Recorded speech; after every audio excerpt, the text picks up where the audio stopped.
Hello, everyone. Wache Miswe. My name is Pauline Wheesk-Hornyak. Welcome to my series number 2. This is come from my memoir, One Night Turtle. I like to start off with a quote, always with my chapters or my series. There are two great days in a person's life: the day we are born and the day we discover why. William Barclay. Home. I was raised in Attawabascat Reserve 91A block. At the time when this story began, the population was only 600 people. Attawabascat Reserve means a deep water that runs between rocks. Attawabascat River flows to the eye of Okamaski Island to the west. The distance approximately is about 20 to 30 kilometers. Coordinates I mentioned on my first video on my introduction: 52 degrees latitude, 82 degrees longitude. Hope that helps. The community faces to the east of Sunrise, rich of black and green spruce trees surrounded with natural habitat, wildlife, long grass waving and welcoming to a beautiful breezy day of the summer. Dogwoods bedded out of shape from the harsh winters. Birds migrate to lay eggs and offer their meat for the people. Fishing, moose hunting, and beaver offer themselves to the people of Cree. Are very rich natural resources that offer berries, medicinal herbs, rocks, salt of the bay, and clay and black soil.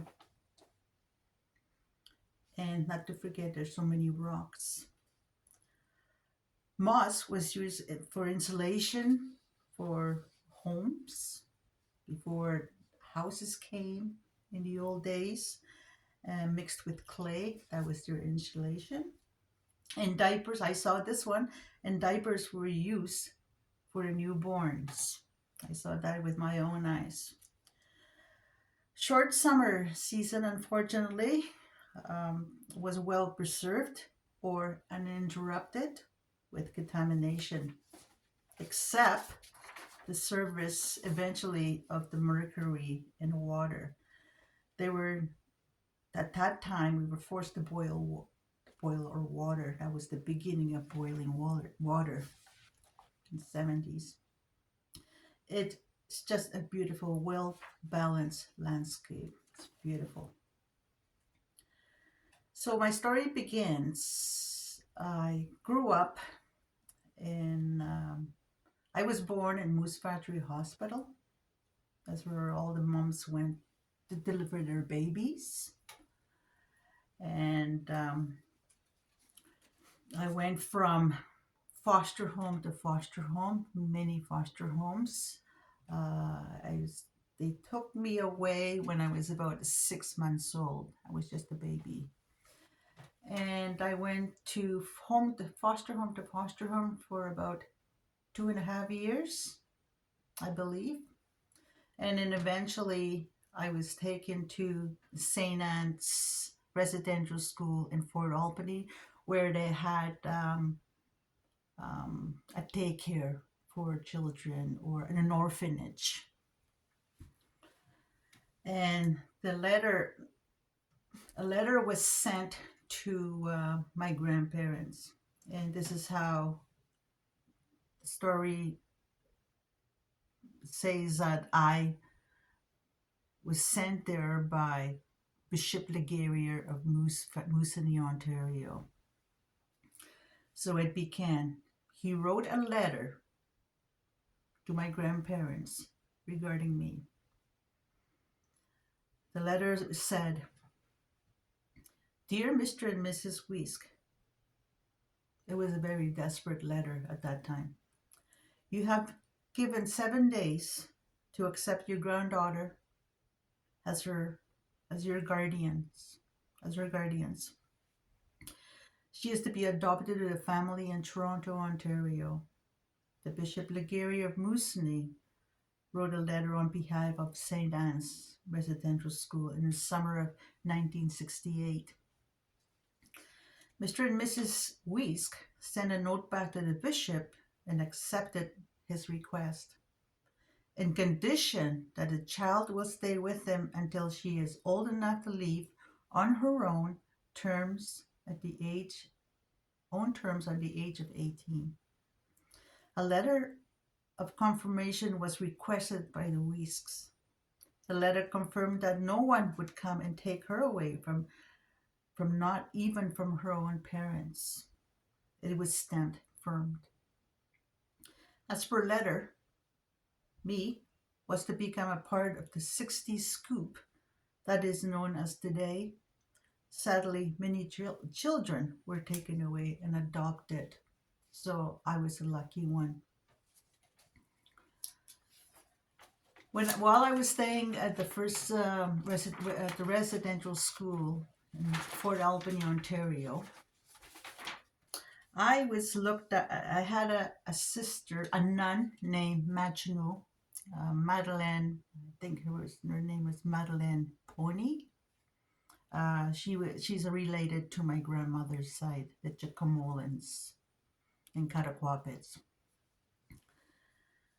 So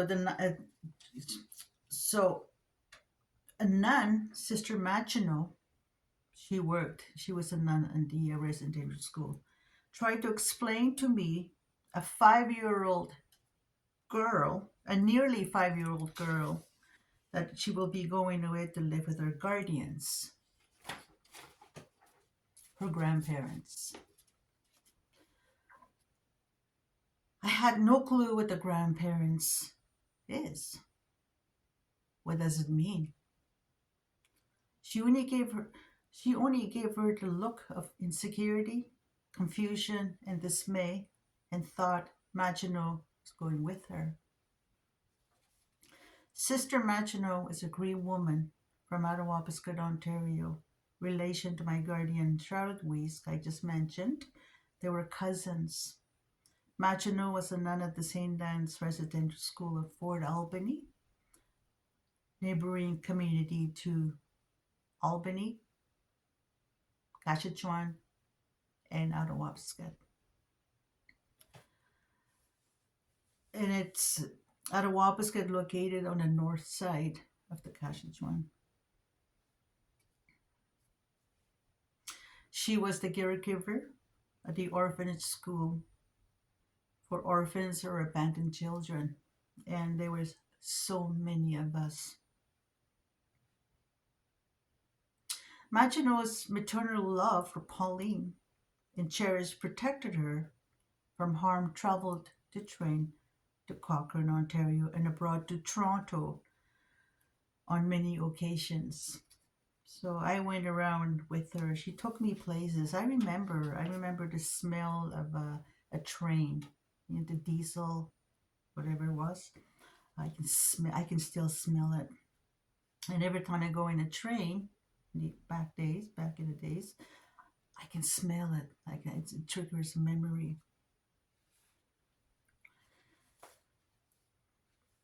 That was quite a privilege for a child to be given such gift, especially in those days, and many have done by their own caregivers. And many of them was not a pleasant one. As we all know, the history of residential schools. After all, she had her sins at the age of 2.5 years and looked after Pauline like she was one of her own. She received a copy of a letter from her mother superior. Her heart skipped a beat in shock, and she hidden a little tear in her eyes.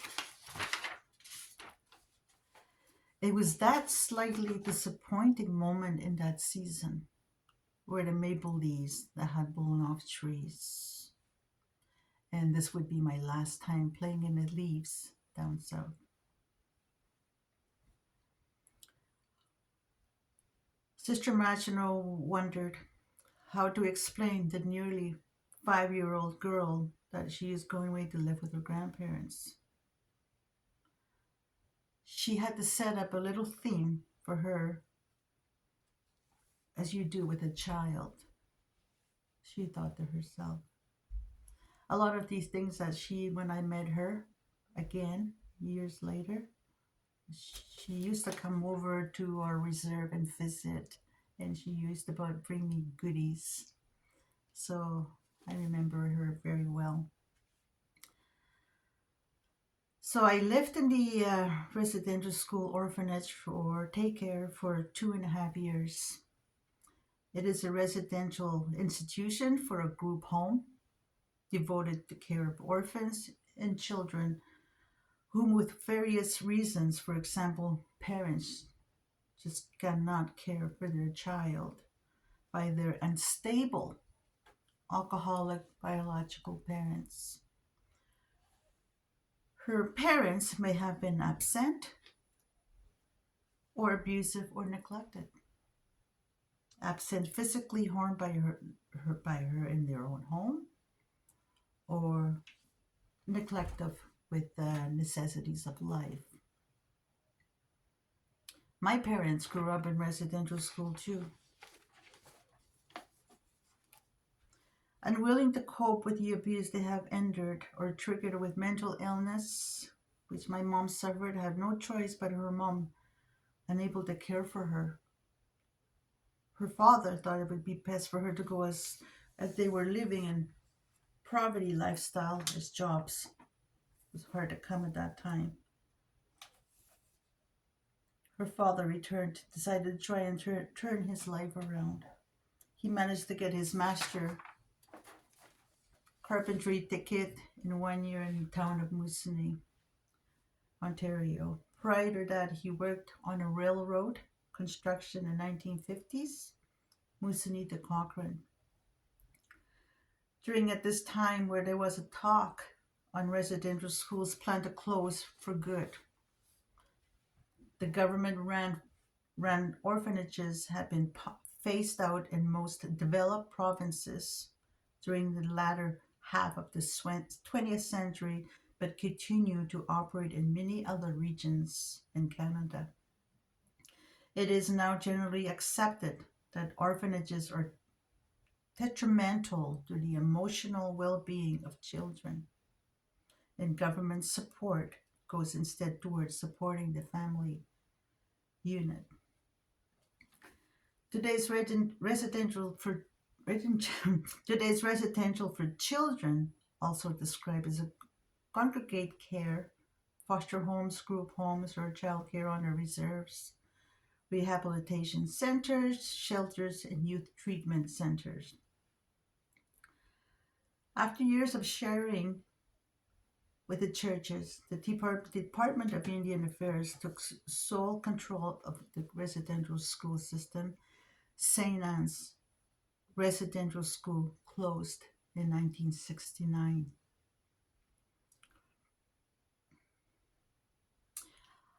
Maginot told me I was a child who knew to always figure out things out on her own, to the point that Sister Maginot, surprised by it, that showed me the means of the strength of her being I'm sorry, here you go. To the point of the Sister Maginot, surprised by it, that showed her the means, that the strength of her is being as being an astute.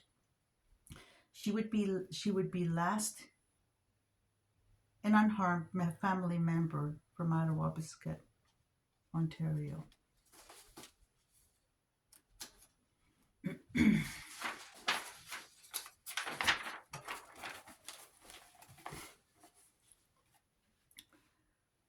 Pauline grabbed and packed her Raggedy Ann, the talking doll, and her Barbie with her little vintage hard shell suitcase. There was no way to verify the actual age, but it looks like to have been made in 1940s or 50s. They are authentic and have some wear and scuffing with working latches and handles. A bit heavy, hard with no signs of external damage. It had a slight wear and tear on the inside. And believe it or not, all the silk stretches, elastic band that was used to hold undergarments in place. It had this an older smell, musty smell to it, just like the same smell from an old book in a brownish beige in color. All dressed up, ready to go. Sister Maginot fixed Pauline's sun-bleached hair from a hot summer, highlighted the reddish-brownish hair, tied into two ponytails. She wore a beautiful flowery dress with white leggings and red vintage child Yorkshire plaid satin-lined red and blue swing coat made in USA. Sister Maginot also bought her a new pair of flat black shoes with a T-strap across the frontal foot. She loved them and danced around with them with a big smile on her face. Tap, tap, tap. Okay, let's go, Shirley Temple, she called her with a giggle. We have to hurry, said Sister Maginot. All of a sudden, she felt a heaviness in her heart and cannot find her camera. She must have misplaced it somewhere, or Pauline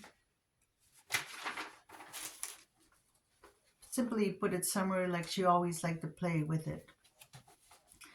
She has many photos of her and plans to share with them when she grows up. She didn't want them lost, so she put them away. I will keep and look after them for now, she thought to herself. Many travels to town, Many travels to down south as far as Toronto. She recalls the smell of exhausted, burned diesel. She's been on a train, on a plane with her caretaker hours. Later, they arrive in Fort Albany for the last time to catch a connecting flight to Anawapskat. Most of the destinations served by the airline, a bush plane served isolated or remote communities up the coast. A small bush plane that landed only on water, also so-called white cut fuel, because it was fueled with a combination of kerosene and gasoline. This aircraft carried two members, two passengers, and a load of cargo, and a blue oversized Canada Post mail bag. Again, it was quite an emotional day for both Sister and Pauline. It was tormenting to say later. She promised her little angel she will be with her again as they waved bonjour goodbye. She can hear Pauline screaming bloody murder and reach out her arms for her, and there was nothing Sister Maginot can do. She turned around and walked away and cried. Behind her, there goes the plane, buzzing up the river, and up it went. She did not dare to look back, as it was enough, it was hard enough just to let her go. I will see you again, my little friend, she thought to herself. Pauline was escorted by her Aunt Mary Coatsworth, my aunt, absolute strangers who have never met before. She developed a friendship with the stranger. Coatsworth could not understand why she was saying, because she could understand what I was saying because I was only taught French, to speak French at the residential school. And Mary Coatsworth's language was Cree and English. Aunt Mary also lived in Moosonee, Ontario at that time in the 60s before she moved to Toronto, Ontario. The landing was rough, and I can see through a window the ripples like twinkling little stars that sparkled on the blue water. I recall that it was a beautiful sunny day, arriving on the shores of Attawabscat. I noticed a lot of people standing banks, on a river bank staring. I felt uneasy about that and I see a man coming towards me. The dock moved around, motion that made her unbalanced. She grabbed her Aunt Mary's hand so tight and not to go for a swim. A strange man greeted her with a smile and picked her up the narrow, sketchy stairs at the river bank. This man talked to her in language she did not understand. She wiggled, she wiggled, she wiggled herself to get down, so he can put her down. And she looked up to his face because he would not let her go. He looked up to her. He looked up, and she looked up to him, and that was her grandpa, Antoine Wheesk, picking her up and take her home. That was my grandpa. She waited. She waited until the plane flew away. She stared at it in waves and hollered, "Au revoir l'avion," a bye airplane.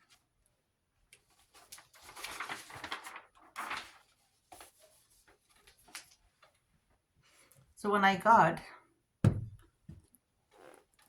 so after that, I am led to my new home.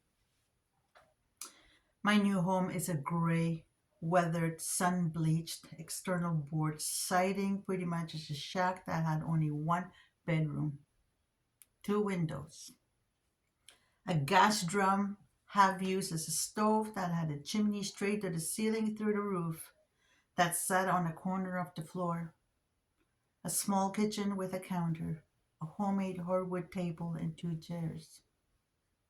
One bedroom. That was it. The original structure was built out of logs hewn on the property floors that squeaked in a breezy way. Breezy way allowed air to pass through the middle portion of the building within one room. They were sort of an old-fashioned type of air conditioning, I guess, and allowed airflow that also attracted, we all know, mice, weasels, the nocturnal animals. Hairy beasts, Paul remembers them as called, that's what she called them, and can enter in being mischievous little creatures. Not like today, foster care has a lot of expectations. Well, no one was there to make sure the house was safe and child-proof for me. The state of accommodation was pretty much perished. Mary recalls the bedding set for her under the table. That's where she slept for many years until the new home was built. She is mesmerized by the cherry red hot stove, a popping, crackling sound, stared at it for a long time. I remember sitting there looking at this. So hot. Soon after, she started to feel tired and her eyes felt heavy and ready to fall asleep. "Écoute pas," said my grandma. "Sleep now."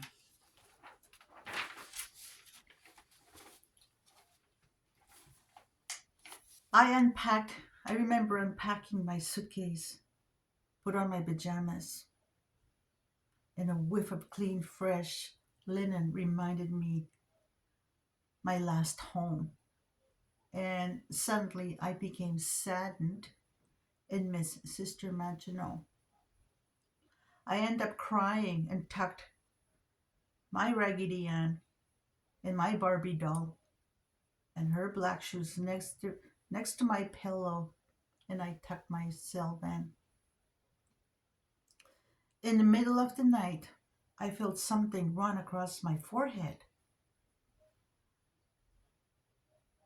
I s- believe that the squeaky noises at nighttime, that those hairy beasts searching for food, those are mice and weasels.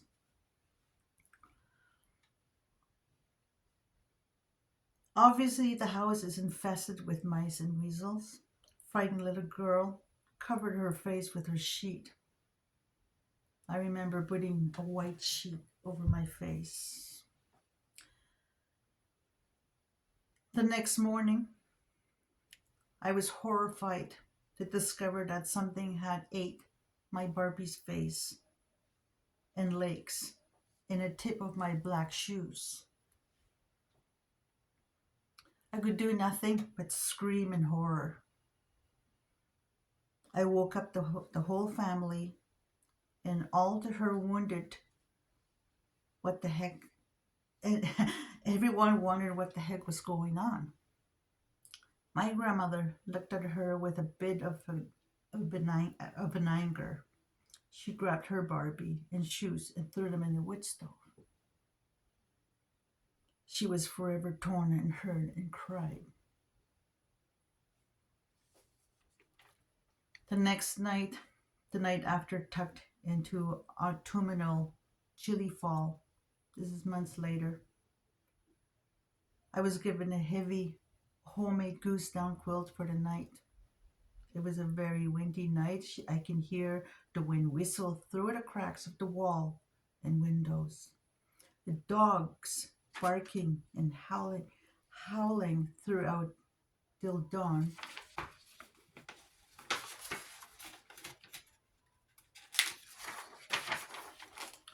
The creepiest sound, and adding another sound, waves crashing against the banks of the Ottawa River. This is where our house was located. It was only about 100 feet away from the Ottawa River.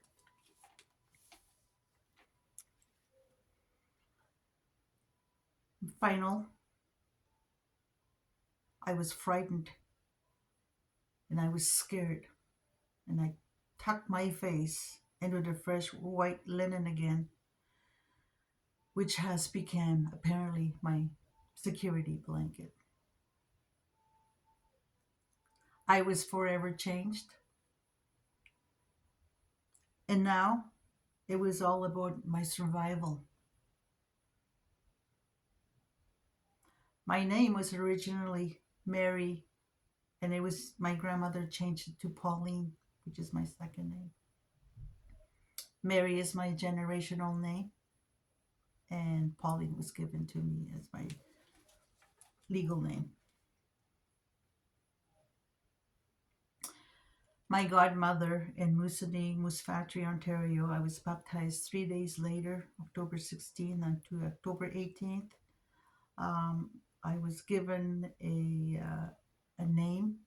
I was named after Mary Polly Johnson, a Mohawk princess from the Brantford, Ontario.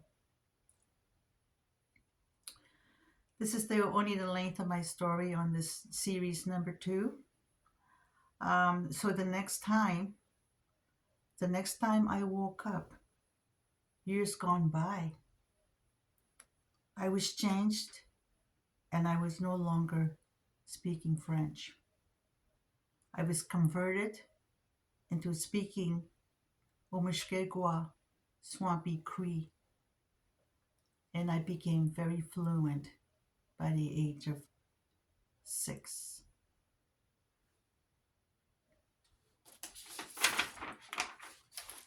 Next time I woke up, I remember going to sleep again. Next time I woke up, I was at least 7 years old. I can remember the age 5 and 6. I don't know where those 2 years gone. I was just so scared, petrified. Being around people I can't even understand what they're saying, right? Cree is their language, and I was speaking French. And that's when I realized that I lost 2 years. I don't know if that was trauma or I put myself away. And next thing I remember, I was 7 years old. So I'm gonna continue on what happened after there. This would be on my series number 3. Stay tuned for that. And thank you for joining me. Please share, like, comment on my video. That'd be nice. Thank you. Miigwech. Later, folks.